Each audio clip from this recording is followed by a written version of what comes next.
अनुराधा वैदिक एस्ट्रोलॉजी में आप सबका अभिनंदन। चलिए बात करते हैं दशांश के बारे में।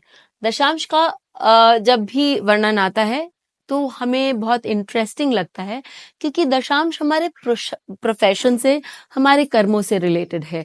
और आज के दिन में प्रोफेशन बहुत इंपॉर्टेंट है। शायद किसी हद तक वो रिलेशनशिप्स से भी ज्यादा मायने, या रिलेशनशिप से ज्यादा आगे बढ़ गया है। क्योंकि यदि व्यक्ति का प्रोफेशन, मानते लोग यही है कि अच्छा चले, तो उसके रिलेशन सही है। तो इसलिए हम आजकल प्रोफेशन को, अपने रिलेशनशिप्स को शायद ज्यादा तवज्जो देने लगे हैं। लेकिन ये जरूरी है कि हम देखें कि हमारा D10 का जो लॉर्ड है, 10th लॉर्ड है, वो कौन से भाव में जाके बैठा है।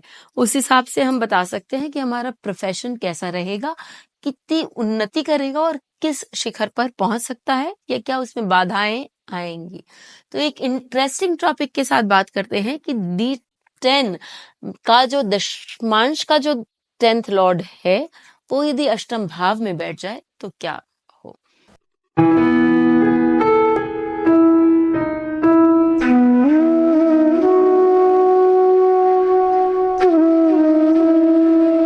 अष्टम भाव का नाम सुनते ही लोगों के मन में थोड़ी सी धक-धक होने लगती है, क्योंकि सबको ये जानते हैं, मानते हैं, और उन्होंने ये एक्सपीरियंस भी किया है कि अष्टम भाव का जो स्वामी होता है, या अष्टम भाव जो होता है, वो हमारे लाइफ में अप्स एंड डाउन्स लाता है, सडन चेंजेस लाता है, ऐसे चेंजेस लाता है कि शायद व्यक्ति उन चेंजेस से बहुत ऊपर नीचे फील करे और उसको बहुत प्रॉब्लम्स हो।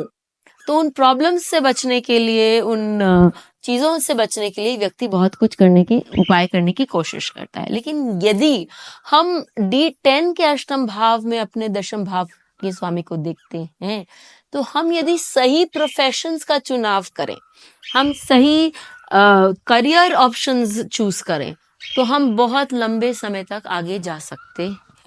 जो अष्टम भाव है वो आपको अकस्मात चेंजेस दिखाता है। वो आपको ये बताता है कि आप के लाइफ में अप्स एंड डाउन्स होंगे, या आप रिसर्च कर सकते हैं। अष्टम भाव एक गुप्त भाव भी माना जाता है। तो व्यक्ति जो भी काम करता है, बहुत उसमें गूढ़ तक जाता है, बहुत सारी रिसर्च, बहुत सारा काम करता है, और फिर उसके लिए वो सही ढंग से ऊपर आता है। तो यदि व्यक्ति रिसर्च आदि में जाए तो वो बहुत अच्छा काम कर सकता है। यदि व्यक्ति दूसरों के फाइनेंसेस मैनेज करे, क्योंकि 8th हाउस जो है वो हाउसेस ऑफ अनअर्न्ड मनी कहा जाता है, और वो houses of managing other people's finance भी कहा जाता है, क्योंकि 2nd हाउस आपका पैसा है और उससे जो सप्तम भाव है वो दूसरों का पैसा है। तो यदि आपने अपने प्रोफेशन में दूसरों का पैसा, यदि आप बैंकिंग इंडस्ट्री में हैं, आप फाइनेंस इंडस्ट्री में हैं, तो यहाँ आप दूसरों का पैसा मैनेज कर रहे हैं, तो वहां पर भी आप बहुत अच्छा करेंगे। अब आप अकल्टिस्ट हैं। अकल्टिस्ट मतलब क्या? अब वास्तु शास्त्र पढ़ रहे हैं, आप वो प्रैक्टिस कर रहे हैं, आप न्यूमरोलॉजी प्रैक्टिस कर रहे हैं, आप ज्योतिष प्रैक्टिस कर रहे हैं, तो वहां पर भी आप अष्टम भाव का पूरा प्रयोग कर रहे हैं।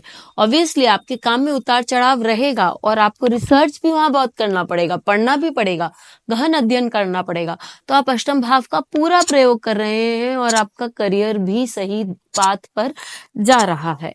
अष्टम भाव जो है वो आपके साधना का भी भाव है। ऐसे लोग होते हैं जो साधक होते हैं, और वो दूसरों को भी ये साधना सिखाते कि आपको किस तरह से साधना करनी चाहिए, ताकि आप अपने जीवन में सही पथ पर चल सकें। उनको हम गुरु भी कहते हैं, और बहुत बार आप उन्हें मेंटर भी कहेंगे। ये चार्ट जो हम ले रहे हैं यहाँ पर, ये योगानंद परमहंस जी का चार्ट है, जो अपने टाइम के और आज भी उनके बहुत सारे अनुयायी हैं, और उनको बहुत लोग फॉलो करते हैं। उनके मेथड्स को बहुत लोग फॉलो करते हैं। किस प्रकार व्यक्ति ध्यान, साधना आदि कर सकता है, वो लोग बहुत ये सारी चीजें देखते हैं, इसको फॉलो करते हैं। तो बहुत इंपॉर्टेंट है। आप यहाँ देखिए कि जो लग्न है D10 का, वो सिंह राशि से बनकर आया। एक तो सिंह राशि का लग्न है, तो बोलता है कि काफी बड़ा करियर होने के चांसेस हैं, क्योंकि सिंह राशि is suppose to be the rashi of Surya, और सूर्य बहुत सबसे बड़ा प्लैनेट माना गया। अब आप देखिए कि इनका जो 10th लॉर्ड है वो कौन है? शुक्र। वो अष्टम भाव में उच्च का है, इनको वर्ल्ड फेमस साधक माना गया है।